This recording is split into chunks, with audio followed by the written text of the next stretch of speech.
La cabaña solitaria de Hampshire. Cuento de Arthur Conan Doyle. Edición de Entre Sombras. John Ranter, antiguo propietario de la taberna Batalla de Dettingen, en Southampton, no era un hombre al que se deseara como amigo, y menos aún como enemigo. Alto y robusto, moreno y taciturno, los 52 años transcurridos por John no habían contribuido en absoluto a suavizar su carácter ni a modificar sus pasiones.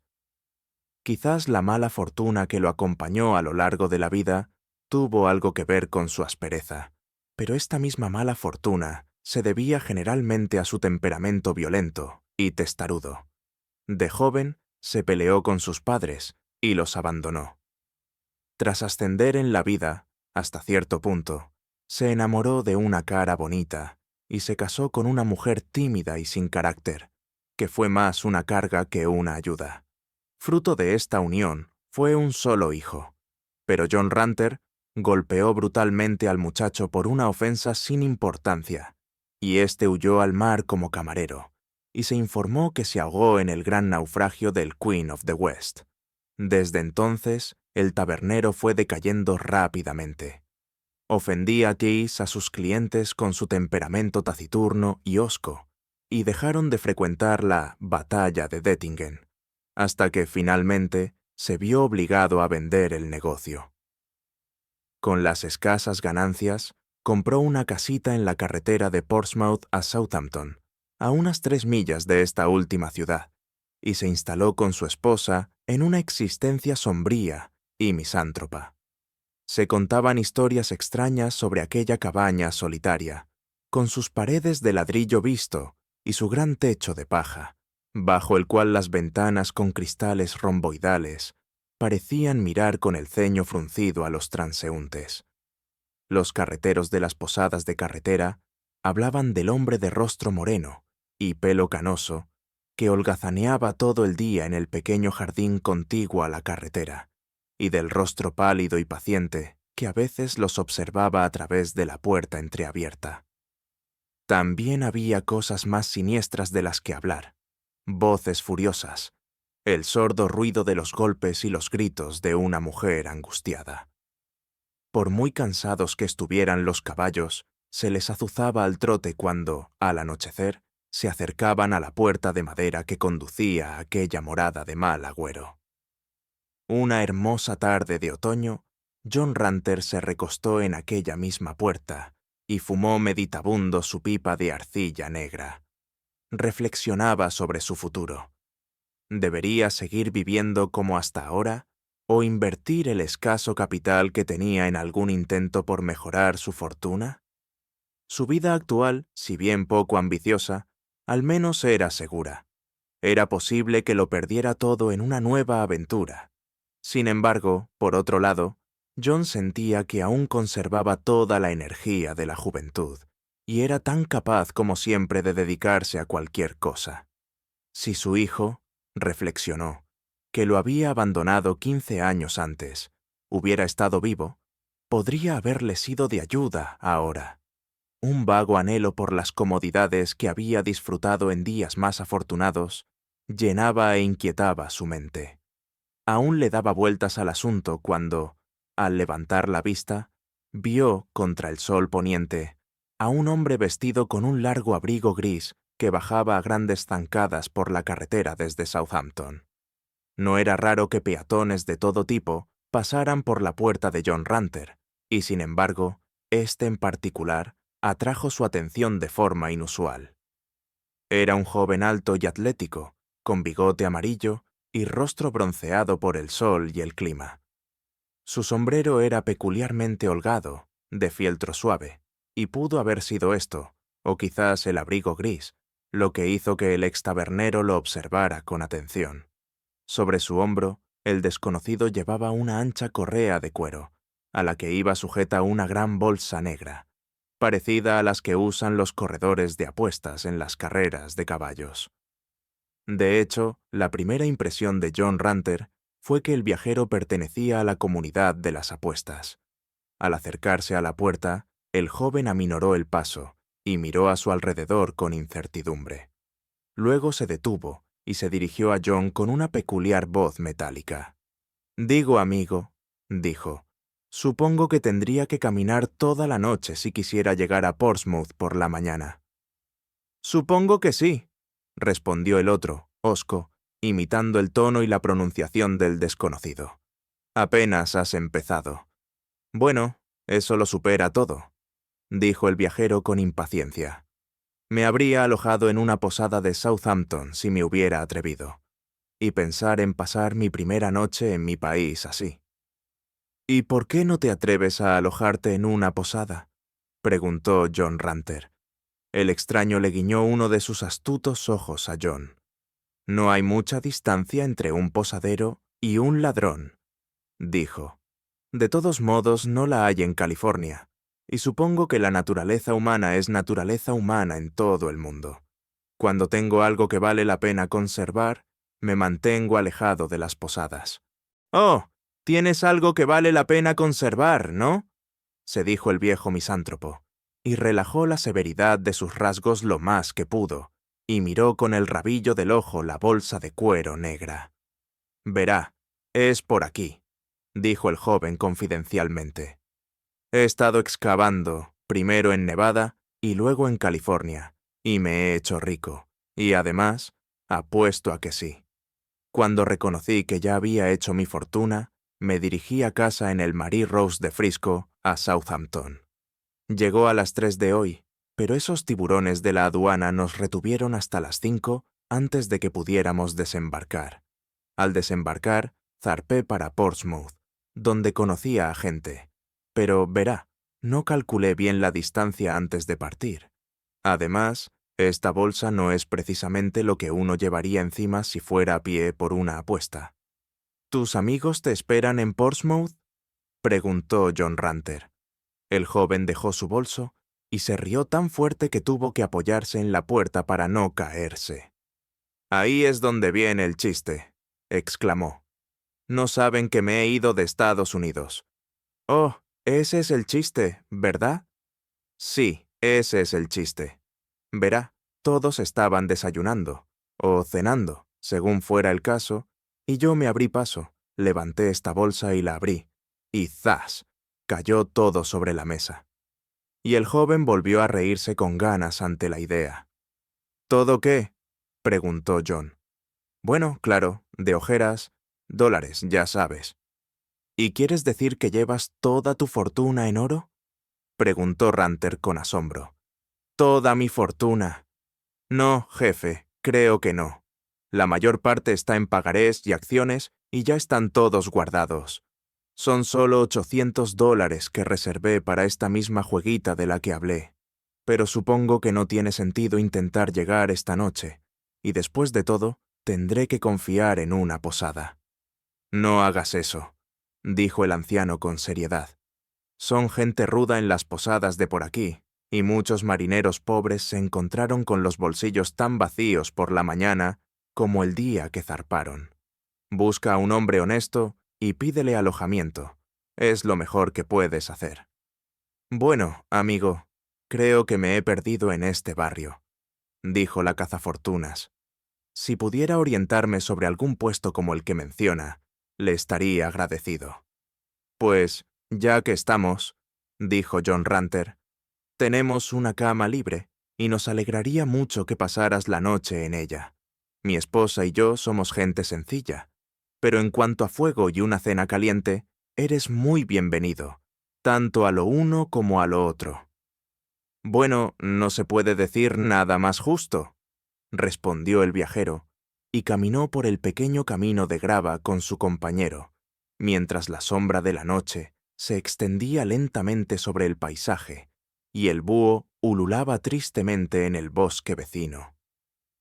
La señora Ranter, que 30 años antes había sido una joven atractiva, era ahora una mujer melancólica, de cabello blanco, rostro pálido y modales tímidos. Recibió al forastero con nerviosismo y recelo, y procedió a cocinar unas lonchas de tocino, que cortó de un gran trozo que colgaba de las vigas de la tosca cocina. El joven depositó su bolsa debajo de una silla y, sentándose encima, sacó su pipa y la encendió. Ranter volvió a llenar la suya al mismo tiempo, observando furtivamente a su acompañante por debajo de sus pobladas cejas. «Será mejor que te quites el abrigo», dijo con tono displicente. «No, me lo dejaré puesto, si no te importa», respondió el otro. «Nunca me quito este abrigo». «Como quieras», dijo John, fumando su pipa. «Pensé que tal vez haría calor con este fuego encendido. Pero claro, California es un lugar caluroso, según me han dicho, y tal vez Inglaterra te parezca fría». El otro no respondió, y los dos hombres permanecieron sentados en silencio, observando las lonchas, que chisporroteaban y chisporroteaban en la sartén. «¿En qué clase de barco viniste?», preguntó finalmente el anfitrión. «El Marie Rose», dijo el otro. «Es una goleta de 3 mástiles, y llegó con cueros y otras mercancías. No es gran cosa, pero no es un barco de mar de mala muerte. Tuvimos un vendaval en el Cabo de Hornos, que habría puesto a prueba a cualquier barco que jamás haya navegado. 3 días con una sola gavia con 2 rizos. Y eso era bastante más de lo que podía llevar. ¿La estorbo, señora?» «No, no», dijo la señora Ranter apresuradamente. El desconocido la había estado mirando fijamente mientras hablaba. «Supongo que el capitán y los compañeros se preguntarán qué ha sido de mí», continuó. «Tenía tanta prisa que me bajé sin decirles nada a ninguno. Sin embargo, mis trampas están a bordo, así que sabrán que no los he abandonado para siempre». «¿Hablaste con alguien después de dejar el barco?», preguntó Ranter con indiferencia. «No». «¿Por qué no tomaste una trampa si querías llegar a Portsmouth?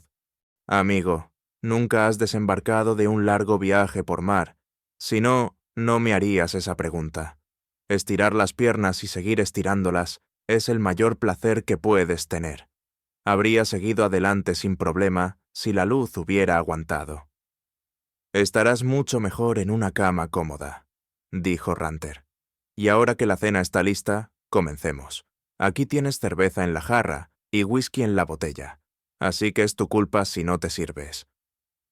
Los 3 se reunieron alrededor de la mesa y disfrutaron de una comida excelente. Bajo la influencia del rostro afable y la alegre conversación de su joven huésped, la dueña de la casa perdió su aspecto demacrado, e incluso hizo 1 o 2 tímidos intentos de unirse a la conversación. El cartero rural, al volver a casa después de su última ronda, se detuvo asombrado al ver la luz brillante en la ventana de la cabaña y oír la alegre risa que resonaba en el tranquilo aire nocturno. Si un observador atento hubiera estado observando al pequeño grupo sentado alrededor de la mesa, habría notado la viva curiosidad de John Ranter por el largo abrigo gris que vestía su visitante. No solo lo observaba con atención de vez en cuando, sino que en 2 ocasiones encontró pretextos para acercarse a la silla del otro, y cada vez que lo hacía, rozaba el borde del abrigo con la mano, como por accidente. Sin embargo, ni el joven ni la anfitriona parecieron notar la extraña conducta del ex tabernero.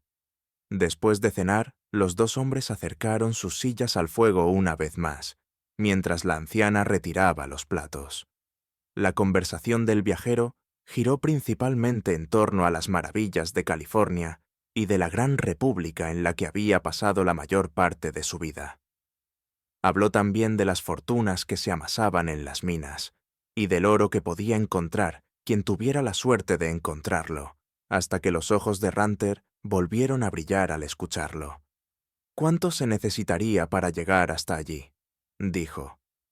«Oh, con unas 100 libras podrías empezar cómodamente», respondió el hombre del abrigo gris.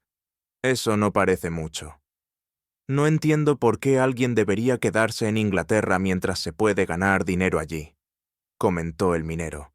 «Y ahora, amigo, me disculpará, pero soy un hombre al que le gusta acostarse temprano y levantarse al canto del gallo.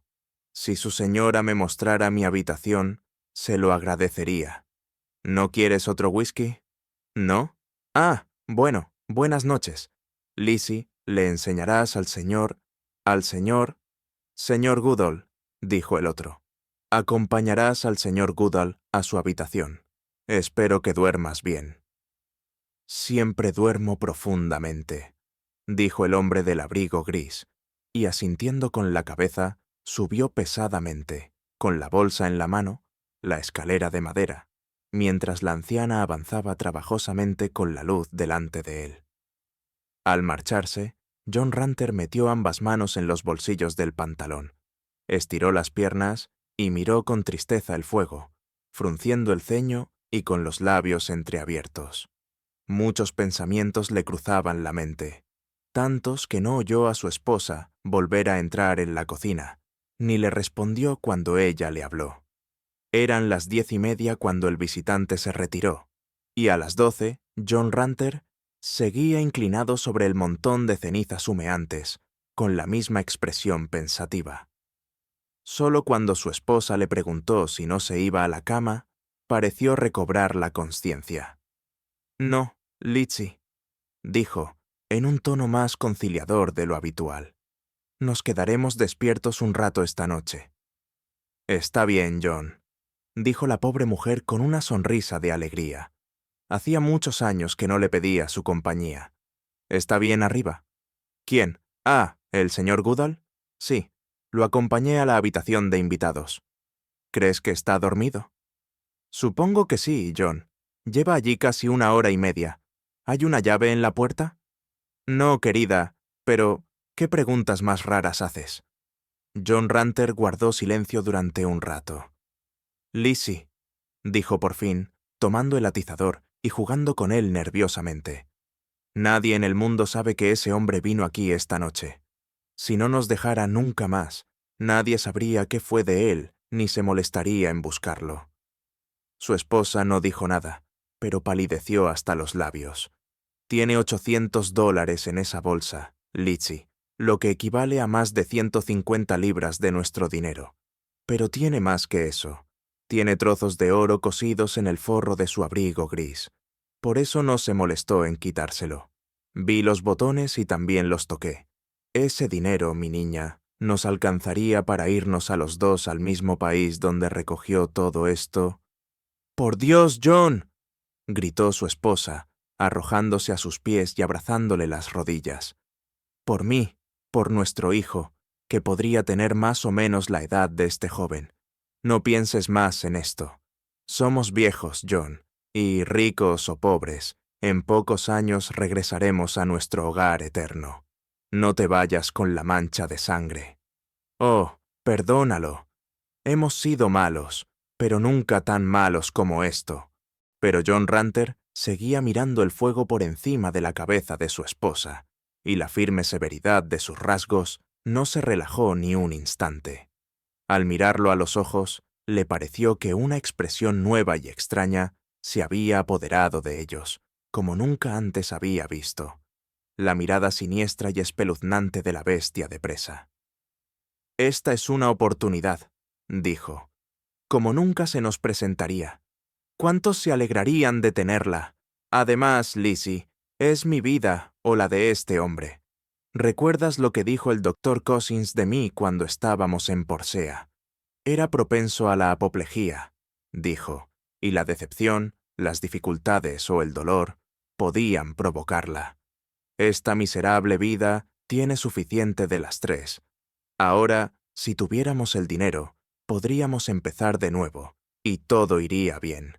Te digo, esposa, lo haré». Y apretó su gran mano morena alrededor del atizador. «No debes, John, y no lo harás». «Lo haré, y lo haré. Deja de lado mis rodillas». Estaba a punto de apartarla de sí, cuando se dio cuenta de que se había desmayado. La levantó, la llevó a un lado de la habitación y la depositó allí. Luego regresó, tomó el atizador y lo balanceó en la mano. Le pareció demasiado ligero, pues fue a la cocina, y tras tantear en la oscuridad, regresó con un hacha pequeña. La blandía de un lado a otro cuando su vista se fijó en el cuchillo que su esposa había usado antes de cenar, para cortar las lonchas de tocino. Pasó el dedo por el filo. Era tan afilado como una navaja. «Es más práctico y seguro», murmuró. Y yendo al armario, se bebió un gran vaso de whisky puro, tras lo cual se quitó las botas y comenzó a subir en silencio la antigua escalera. Había 12 escalones que subían desde la cocina hasta un rellano, y desde este, 8 más hasta el dormitorio de su invitado. John Ranter tardó casi media hora en subir los primeros 12. La madera estaba podrida y la construcción débil, de modo que crujían bajo el peso del hombre corpulento. Primero apoyaba el pie derecho ligeramente sobre la tabla y aumentaba gradualmente la presión hasta que todo su peso recaía sobre ella. Luego subía con cuidado el pie izquierdo y se quedaba escuchando con atención, sin aliento, cualquier sonido que viniera de arriba. Sin embargo, nada rompía el silencio, salvo el sordo tic-tac del reloj en la cocina, detrás de él, y el melancólico ulular de un búho entre los arbustos. En la luz tenue e incierta, había algo terrible en esa figura vaga y oscura que subía lentamente por la pequeña escalera, moviéndose, deteniéndose, agachándose, pero siempre acercándose a la cima. Al llegar al rellano, vio la puerta de la habitación del joven minero. John Ranter se quedó atónito. La puerta estaba sobre la aldaba, y por la estrecha abertura brillaba un tenue rayo dorado. La luz seguía encendida. ¿Significaba que el viajero estaba despierto? John escuchó atentamente, pero no se oía ningún movimiento en la habitación. Aguzó el oído un buen rato, pero todo estaba en completo silencio. Si estuviera despierto, se dijo John, se habría dado vueltas en la cama o habría hecho algún ruido durante este tiempo. Entonces empezó a subir sigilosamente los 8 escalones restantes, hasta llegar justo al otro lado de la puerta del dormitorio. Dentro seguía todo en silencio. Sin duda, una de sus costumbres extranjeras era dejar la luz encendida durante la noche. Había mencionado en una conversación que dormía profundamente. Ranter empezó a temer que, a menos que se recuperara pronto, su esposa podría recuperarse y dar la alarma. Agarrando el cuchillo con la mano derecha, empujó la puerta un poco más con la izquierda y metió la cabeza. Algo frío le presionó la sien al hacerlo. Era la boca de un revólver.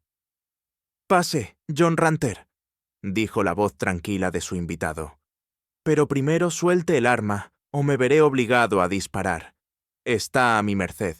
De hecho, la cabeza del extabernero quedó atrapada de tal manera que le resultó difícil retirarse o entrar por la fuerza. Emitió un profundo gemido de rabia y decepción, y su cuchillo cayó al suelo. «No quise hacer daño», dijo malhumorado mientras entraba en la habitación. «Llevo un par de horas esperándolo», dijo el hombre del abrigo gris, sosteniendo la pistola a una martillada en la mano derecha para poder usarla si era necesario. Estaba vestido exactamente igual que cuando subió las escaleras, y la desafortunada maleta descansaba sobre la cama tranquila. Sabía que vendría. «¿Cómo? ¿Cómo?», balbució John. «Porque te conozco, porque vi el asesinato en tus ojos cuando te paraste frente a mí en la puerta, porque te vi palpar mi abrigo aquí en busca de las pepitas. Por eso te esperé despierto». «No tienes ninguna prueba contra mí», dijo John Ranter hoscamente. «No quiero nada. Podría dispararte donde estás, y la ley me justificaría. Mira esa bolsa sobre la cama. Te dije que había dinero dentro». «¿Para qué crees que traje ese dinero a Inglaterra? Era para dártelo a ti, sí, a ti. Y ese abrigo gris que llevo vale 500 libras. También era para ti. Ah, ahora empiezas a entender. Empiezas a ver el error que has cometido». John Ranter se había tambaleado contra la pared y su rostro estaba demacrado hacia un lado. «¡Jack!», jadeó. «¡Jack!». «Sí, Jack Ranter, tu hijo. Eso soy yo». El joven se remangó y dejó al descubierto una insignia azul en el antebrazo. «¿No recuerdas que Heidi Pitt se puso ese JDR cuando era niño? Ahora me conoces. Hice mi fortuna y volví con la sincera esperanza de que me ayudaras a gastarla. Te visité en la batalla de Dettingen y me dijeron dónde encontrarte. Luego, cuando te vi en la puerta, pensé en poner a prueba a mi madre y a ti, para ver si seguías siendo el mismo de siempre. Vine para hacerte feliz, y has intentado asesinarme. No te castigaré, pero me iré, y nunca más volverás a verme ni a mí ni a mi dinero.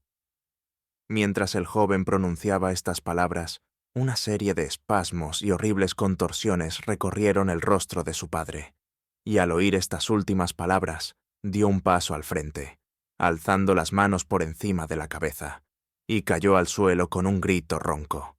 Sus ojos se tornaron vidriosos, su respiración estertórea, y la espuma le acumuló en los labios morados. No hacía falta mucha experiencia médica para darse cuenta de que se estaba muriendo. Su hijo se inclinó sobre él y le aflojó el cuello y la camisa. «Una última pregunta», dijo con tono rápido y serio. «¿Ayudó mi madre en este intento?» John Ranter pareció comprender la importancia del asunto, pues negó con la cabeza. Y así, con este simple acto de justicia, su oscuro espíritu huyó de este mundo de crimen. La advertencia del médico se había cumplido, y la emoción había precipitado una apoplejía que ya se avecinaba. Su hijo lo levantó con reverencia, lo colocó en la cama y le hizo los últimos recados posibles. «Quizás esto es lo mejor que pudo haber pasado», dijo con tristeza mientras se alejaba de la habitación y bajaba a buscar a su madre y consolarla en su dolorosa aflicción. El joven John Ranter regresó a América, y gracias a su energía y talento, pronto se convirtió en uno de los hombres más ricos de su estado. Ya se ha establecido definitivamente allí y no volverá más a su país natal. En su residencia palaciega vive una anciana de cabello blanco y rostro inquieto, a quien todos sus deseos son consultados y a quien los residentes muestran la mayor reverencia. Esta es la anciana señora Ranter, y su hijo espera que con el tiempo, y entre nuevas amistades, ella pueda olvidar aquella terrible noche en que el hombre del abrigo gris visitó la solitaria cabaña de Hampshire. Fin de la obra. La cabaña solitaria de Hampshire es un relato donde Conan Doyle demuestra que el verdadero misterio no siempre está en lo sobrenatural, sino en la conducta humana. El aislamiento de la cabaña no es solo físico, refleja la soledad moral de los personajes y cómo, lejos de la mirada social, afloran el engaño, la culpa y las decisiones desesperadas. El relato nos recuerda que muchas veces lo más inquietante no es el lugar, sino lo que las personas son capaces de ocultar. Si te gustó, te invito a compartir el video, dejar tu comentario y suscribirte al canal para seguir descubriendo juntos estas joyas de la literatura clásica. Hasta el próximo relato.